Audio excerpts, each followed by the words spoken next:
Hello YouTube, we're finally going to get this water pump put on after it rained so many days. It's supposed to get up to maybe 79 degrees today. This stuff was kind of sticky. You get the lid off. Now it's actually too runny. I used the heat gun on low. Directed it towards the lid. I'll snap a picture of this stuff.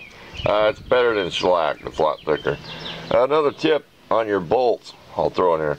If you have the gasket before you take it apart, draw this out on cardboard, punch your holes and put your bolts in here. Because I had to make a quickie one out of cardboard. And with this gasket, the writing goes to the front. I know that's the top. So that's going to help me there. I checked, so trust me. I should have remembered it, but over the years. Painted that with some cheap flat black, because otherwise it'd be a big pile of rust. So enough talk, we're going to get this thing on there. Okay, another couple quick tips. Like I said, this ain't really a how-to video. These two are for the air conditioner.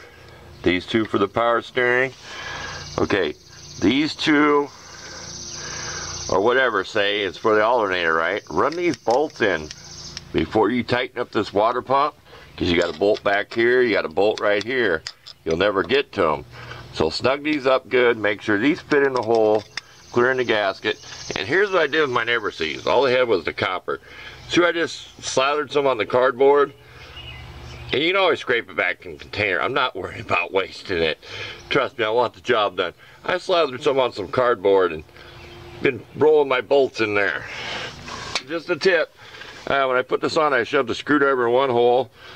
I took a picture. I only put sealer on the pump around the water port. I gooped the whole gasket and stuck it on there, but there's no need to put goop all over it. I just gooped it with the brush on sealer around the water port on the pump. So I took a picture of that. So back to work.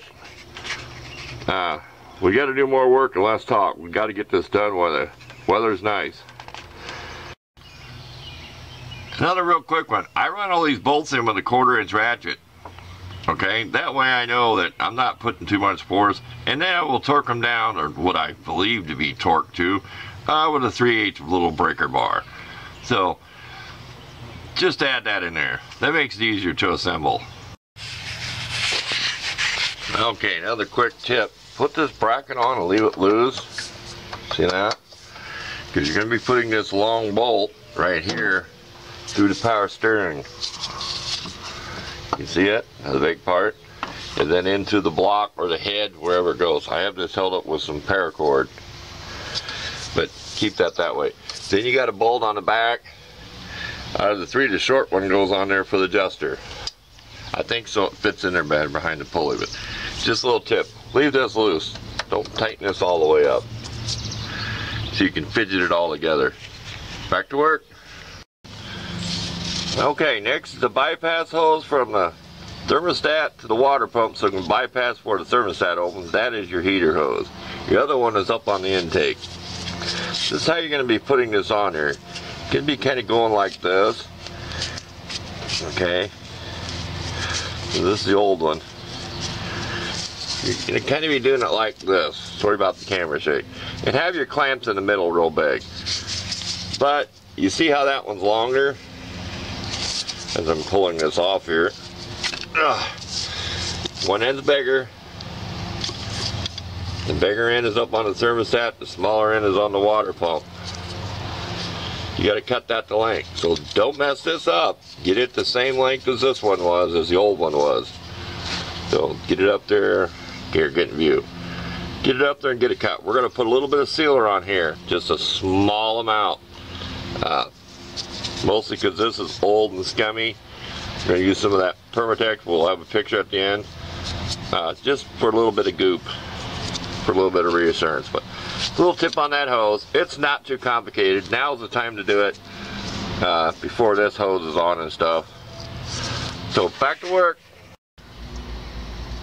Okay, I did this on off 3 times before I was happy where to cut it. So like I said, it's better to do that because you don't want a kink in it. Before I had a kink, here, get in view. Before I had a kink, I had to cut a little more off. Just another tip there. Take your time. Okay, now the quick tip. put a couple bolts in there on your spacer, and make sure before you put the water pump on that you measure it. The water pump is the same, so you don't run your bolts through everything and they hit on the water pump or something. So make sure that measurement on the water pump where everything bolts is the same exact as the old one. This will make it easier to get the fan blade on. You just have to pull the bolts out, it'll stay lined up. And we're going to snug the belts up. We're not going to tighten. We're going to put the power steering belt on is what runs the water pump. Okay, we're just going to snug it up so this can't turn. Don't tighten it, it'll cock the pulley one way. You know what I mean? You don't make it tighter, just snug it so this won't spin so easy. Okay, we're off to get that belt on and get the power steering belt on. I think it goes on first.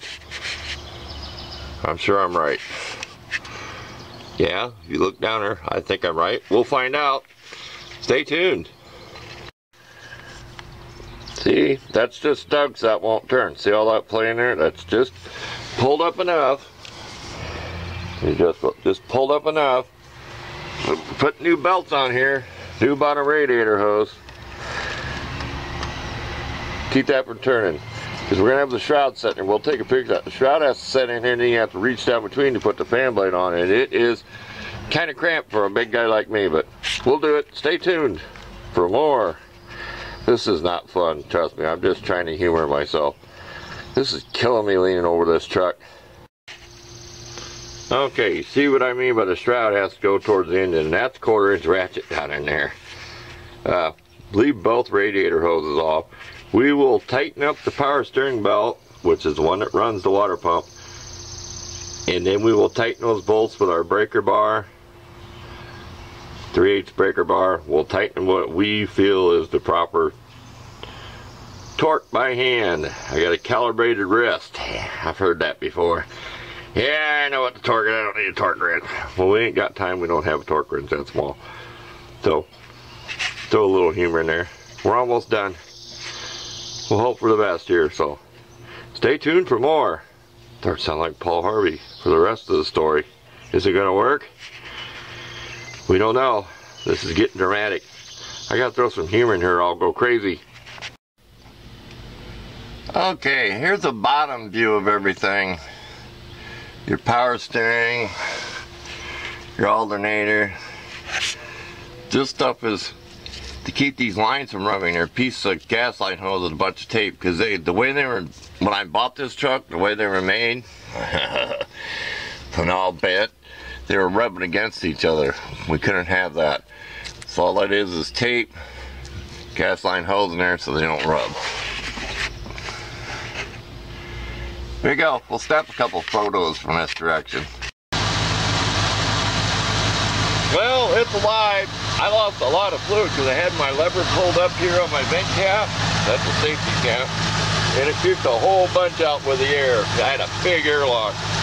This thing was 2.5 gallons low because it was low when I pulled it up here to work on it. So I don't see any leaks anywhere.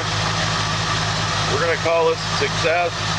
It took a while to get heat through the heater hoses. I got the heater turned on. Always do that. I don't see any leaks. We're going to shut it off for a while so it builds up more pressure.